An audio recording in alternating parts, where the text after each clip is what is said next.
কেমন আছেন বন্ধুরা? এই স্প্রিং স্প্রিং তো বলা যাবে না, ফল আর কি। হ্যাঁ, ফলের বিকেলে স্বাগত জানাচ্ছি। আমাদের এখানে কিছুটা ফল কালার চলে আসতেছে, আমি একটু দেখাই আপনাদেরকে। ও, ফল কালার দেখাতে দেখাতে একটা বাড়ির চলে আসলো। সো এইখানে একটা বাড়ি না ঠিক বলা যাবে না, খুব সম্ভবত কন্ডো বা অ্যাপার্টমেন্ট টাইপের। অনেক দিন ধরেই পড়েছিল যে বিক্রি হচ্ছে না। তো আমরা চিন্তা করতেছিলাম যে এইটা বিক্রি হচ্ছে না কেন।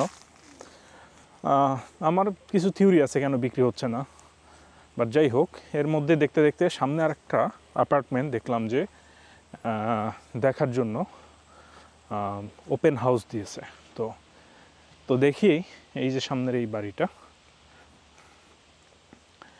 ওপেন থার্সডে, স্যাম ভাই আসবে এবং খুব সম্ভবত বাড়িটা দেখাবে।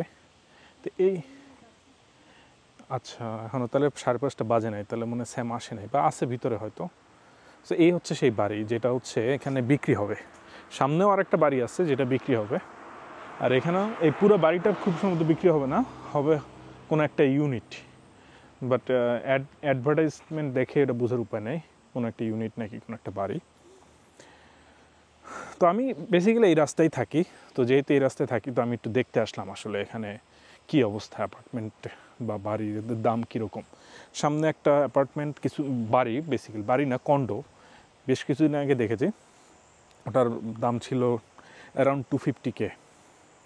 সো দেখে খুব একটা পছন্দ হয় নাই, এবং মানে আমার কথা হচ্ছে এরকম বাড়ি মানুষ কেন কিনে, কারণ কন্ডো বেসিক্যালি যদি আপনি কিনেন, আমি আপনাদেরকে সামনে গিয়ে একটু দেখাই কন্ডোগুলো কীরকম হয়, বা টাউন হাউস। এই যে এইখানে কিছু টাউন হাউস আছে। এমনিতে এই নেইবারহুডটা ভালো, কোনো ঝামেলা নাই। আরেকটা জিনিস হচ্ছে এখানে কোনো হোম ওনার্স অ্যাসোসিয়েশনও নাই। সো হোম ওনার্স অ্যাসোসিয়েশনের সাথে সাধারণত একটা নেগেটিভ কনোটেশন জড়িত থাকে, যে মানুষজন চিন্তা করে যে হোম ওনার্স অ্যাসোসিয়েশন থাকলে, যেহেতু কোনো নেইবারহুড নাই, হোম ওনার্স অ্যাসোসিয়েশন নাই, সেহেতু এই ঝামেলাগুলো নাই, এক্সট্রা ঝামেলাগুলো নাই। এই যে এখানে যেমন বেশ কয়েকটা কন্ডো দেখা যাচ্ছে, আপনাদেরকে দেখাই। এই হচ্ছে কন্ডো বা টাউন হাউস। তো যেটা হয় যে এখানে এই যে আমার হাতের ডানে যেটা দেখতে পাচ্ছেন, ডানে একটা ইউনিট এবং বামে আর একটা ইউনিট। তো এই দুই ইউনিট দুইজন ওনার বা টেন্যান্ট শেয়ার করে। তো আপনাদেরকে যদি বাড়ি এরকম টাউন হাউসে কিনতে হয়, তাহলে আপনাকে দুইটা ইউনিট দুইজনের আপনারা পাশাপাশি শেয়ার করবেন। প্রবলেম যেটা, যে আপনি এখানে কোনো রেনোভেশন করতে পারবেন না সাধারণত, কারণ এটা পুরোপুরি আপনার না, কারণ আপনি একটা বিল্ডিং শেয়ার করতেছেন। সো বিল্ডিংটা আপনি চাইলে আপনার মতো করে রেনোভেট করতে পারবেন না, যেরকম ছিল এরকমই থাকবে। কেমন, এখানেও আপনাদেরকে দেখাই। এই যে এটাও খুব সুন্দরই একটা 3টা ইউনিটের বলা যেতে পারে টাউন হাউস। খুব সম্ভবত 3টা টাউন হাউস আছে পাশাপাশি, বা 4টা, আমি যেটা দেখতে পাচ্ছি, হ্যাঁ 4টা ইউনিট আছে এখানে। এরপরে যে বিল্ডিংটা, ওটাতেও 4টা ইউনিট আছে। এরা হচ্ছে নতুন করে ড্রাইভওয়ে অ্যাসফল্টের দিছে, এখানে পেভমেন্ট করছে। আর সামনে আরেকটা আছে, সেটা হচ্ছে যেটা আমরা কয়েকদিন আগে দেখে গেছিলাম আর কি, এই সামনের এই বাড়িটা। সো এটার দামই চাচ্ছিল হচ্ছে 250K, তাও একটা বাড়ির অর্ধেক। সো মানে বড়ই আছে, বাট সমস্যা যেটা সেটা হচ্ছে এটা কন্ডো, সো আপনি কোনো রেনোভেট করতে পারবেন না চাইলে। এখানে একটা চার্চ আছে, কোথায় যেন, এই সামনে এইখানে একটা চার্চ আছে। সো চার্চটা ওদের ওল্ড প্যাথ ব্যাপটিস্ট চার্চ। বাংলাদেশে যেমন আপনার রাস্তায় রাস্তায়, এলাকায় পাড়া মহল্লায় যেমন থাকে, মসজিদ থাকে, তো এরকম এখানে খ্রিস্টানদের দেশ, পাড়া মহল্লায় চার্চ পাবেন। তো এটা রেসিডেন্সিয়াল এরিয়া হওয়া সত্ত্বেও এখানে ওরা একটা চার্চ করার অনুমতি দিছে, এবং এই রাস্তা দিয়ে গেলে হাতের বামে গেলেই আর একটা চার্চ, 2টা চার্চ, খুব বেশি দূর না, 2 মিনিট দূরে। কিন্তু কাহিনী আছে, এই চার্চ যে ডেনোমিনেশনের, আর ওই সামনের যে চার্চ সেটা ডিফারেন্ট ডেনোমিনেশন, সেটা হচ্ছে মর্মনদের, আর এটা হচ্ছে ব্যাপটিস্টদের। সো এই যে চার্চটা, দেখে খুব একটা চার্চ মনে হয় না, একটু গরিব চার্চ মনে হচ্ছে, বাট এটা হচ্ছে ব্যাপটিস্টদের এবং লেখা আছে old path Baptist church. So এটা কিন্তু ওই মর্মনরা কিন্তু এখানে আসবে না, আবার এখানের লোকজন মর্মনদের ওখানে যাবে না। এদের অনেক ডিনোমিনেশন, আমাদের যেমন সব মসজিদে আমরা যেতে পারি এক্সেপ্ট শিয়া, সুন্নি, কাদরি, এইসব একটা ফ্যাক্ট ছাড়া। বাট এখানে যেটা হয়, এখানে অনেক চার্চ, কিন্তু এক চার্চের লোকজন আরেক চার্চে যায় না। যে মানে মানুষজন সাধারণত যে যেখানে থাকে অথবা তাদের একটা সেট চার্চ হয়ে যায়, সেই চার্চেই সাধারণত তারা যায়। এনিওয়ে, তো আমরা বাড়ি দেখাতে গিয়ে আপনাদেরকে অনেক কথা বলে ফেললাম। তো এই তো সামনের ওই বাড়িটাই আমরা দেখব, কোনো একটা অ্যাপার্টমেন্ট, জানি না কখন আসবে লোকটা দেখানোর জন্য। বাট একটা কথা যেটা, যে এই তো টাউন হাউস বা কন্ডোর যে সমস্যা যেটা হচ্ছে, যে আপনি কোনো কিছু রেনোভেট করতে পারবেন না, কোনো করতে পারবেন না, এবং আপনার পাশের টেনেন্ট বা ওনারের জন্য যদি আপনার প্রপার্টি ওভারঅল ড্যামেজ হয়, তাহলে দেখা যাবে যে আপনার সাইডের কন্ডো বা টাউন হাউসেরও দাম কমে গেছে। সো এর মধ্যে অনেক রকম ব্যাপার স্যাপার থাকে। তো চলে আসছে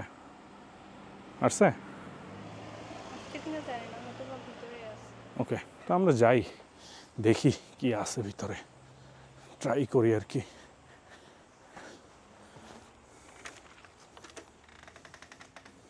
ও, উপরে এবং নিচে এখানে একটা লিফট টাইপের আছে, যেটা দিয়ে কেউ কোনো এক হ্যান্ডিক্যাপ ব্যক্তি হয়তো নিচে চলে যায়, উপরে নিচে।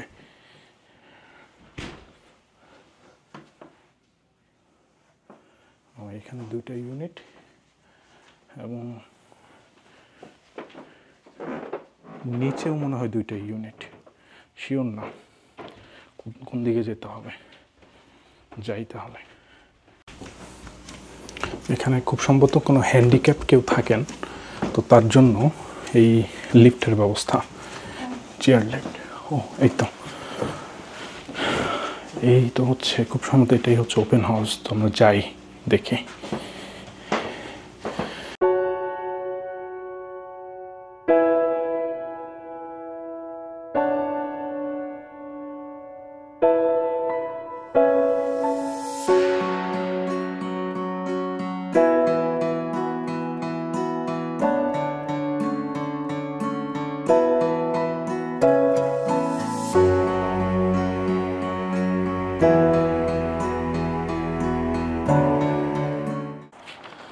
সো বন্ধুরা, বাড়িটা দেখে আসলাম। বাড়ি আপনাদের তো ফুটেজ দেখাবই। সো এখানে একটা ডকুমেন্ট দিয়ে দিছে। সো এইখানে আর কি ছবি টবি দেওয়া আছে। অ্যান্ড তো 2টা বেডরুম আর 2টা বাথরুম, একটা হচ্ছে মাস্টার বেড, আর একটা হচ্ছে সেপারেট বাথরুম। বাথরুমগুলো বড়ই আছে, অ্যান্ড কিন্তু বেডরুমগুলো একটু ছোট, খুব বেশি বড় না আর কি। আর ইয়াটাও, লিভিং রুমটাও মানে মডারেট সাইজ, অনেক বড়ও না, বাট খোলামেলা ওপেন আর কি, পিছনে আলো বাতাস আছে, দোতলা। সো সমস্যা যেটা, সেটা হচ্ছে ওই যে কন্ডো। সো মানে কন্ডো না, এটা বেসিক্যালি বলা যায় অ্যাপার্টমেন্ট, কন্ডোও না। সো যদিও বলতেছে আপার লেভেল কন্ডো, নিচে একটা গ্যারেজ আছে। তো কন্ডো বললে এটা বেসিক্যালি একটা অ্যাপার্টমেন্ট। অ্যান্ড সমস্যা যেটা, সেটা হবে যে আপনাকে ওইটা আরেকজনের সাথে শেয়ার করতে হবে, পুরা প্লেসটা আপনাকে 4 জনের সাথে শেয়ার করতে হবে। অ্যান্ড যদি কোনোভাবে কোনো কিছু হয় পুরো বিল্ডিংয়ে, আপনার দোষে হোক না হোক, আপনার পুরো ইয়ার দাম কমে যাবে। তো এইটার দাম হচ্ছে $156,000, মানে $1,56,000। বাংলাদেশি ধরলে হয়তো 1.5 কোটির উপরে হবে। এই টাকা দিয়ে এটা কেনার আসলে মানে আছে কিনা আমি জানি না। নিউ ইয়র্ক হলে, বস্টন হলে অ্যাপার্টমেন্ট কেনার একটা যুক্তি থাকে, কিন্তু এছাড়া মানে এই সব জায়গায় এরকম অ্যাপার্টমেন্ট কেনার যুক্তি নাই। একটা জিনিস হচ্ছে, জিলোতে যদি আমি দেখি, তাহলে আমি দেখতে পারবো যে এই বাড়িটা আর অ্যাপ্রিসিয়েশন কত হয়েছে আর কি, লাস্ট মালিক কততে কিনছে এখন কততে বেচতেছে। এবং ইন্টারেস্টিং ব্যাপার হচ্ছে আগের যে মালিক সে হচ্ছে গত বছর কিনছিল, 1 বছর আগে কিনে এখন বিক্রি করে দিতেছে। জিজ্ঞেস করলাম যে কেন বিক্রি করে দিচ্ছে, তার লজিক হলো যে ফ্যামিলির কাছাকাছি চলে যাওয়ার জন্য বিক্রি করে দিচ্ছে। তো 1 বছর আগে ফ্যামিলির কাছে যাওয়ার দরকার ছিল না, এখন যাওয়ার দরকার হলো।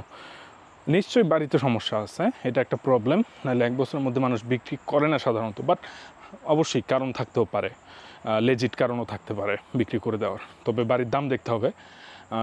আরেকটা জিনিস যেটা সেটা হচ্ছে সিঁড়িটা অনেক চাপা, অ্যান্ড দেন ওই চাপা সিঁড়ির মধ্যে আবার একটা হ্যান্ডিক্যাপ লিফট দেওয়া আছে। তো জিনিসপত্র উঠানো যাবে না, আমাদের যে জিনিসপত্র এগুলো উঠাতে আমাদের খবর হয়ে যাবে। সো আমরা যদিও যাই তাও ওখানে গিয়ে সুবিধা করতে পারবো না। তো বন্ধুরা, আপনাদেরকে আমার জিলো রিসার্চ দেখাচ্ছি। তো জিলোতে এই বাড়িটা লিস্ট করা আছে। এখন বর্তমানে প্রাইস দেখাচ্ছে $156,000, which is pretty cheap, but ডিবিউকের মতো জায়গায় 156, it's kind of like either or. তো এখন আপনাদেরকে দেখাচ্ছি আর কি, বেডরুম, এটা দুই বেডরুমের বাসা, কনস্ট্রাকশন 1989-এ। আপনাদেরকে প্রাইসটা দেখাই, দেখেন আপনারা, $148,000 এই বর্তমান মালিক তিনি কিনেছিলেন। এখন উনি বেচতেছেন হচ্ছে $156,000, 5% increase market average, but that doesn't mean যে উনি টাকা ফেরত পাচ্ছেন। এনিওয়ে, তো এই আপনাদেরকে জাস্ট একটু একটা বাড়ি দেখালাম যে এখানে আমেরিকাতে কন্ডো বা বাড়ি ওপেন হাউসে কী হয় সেটা সম্পর্কে আপনাদেরকে জাস্ট একটা ছোট্ট ধারণা দিলাম।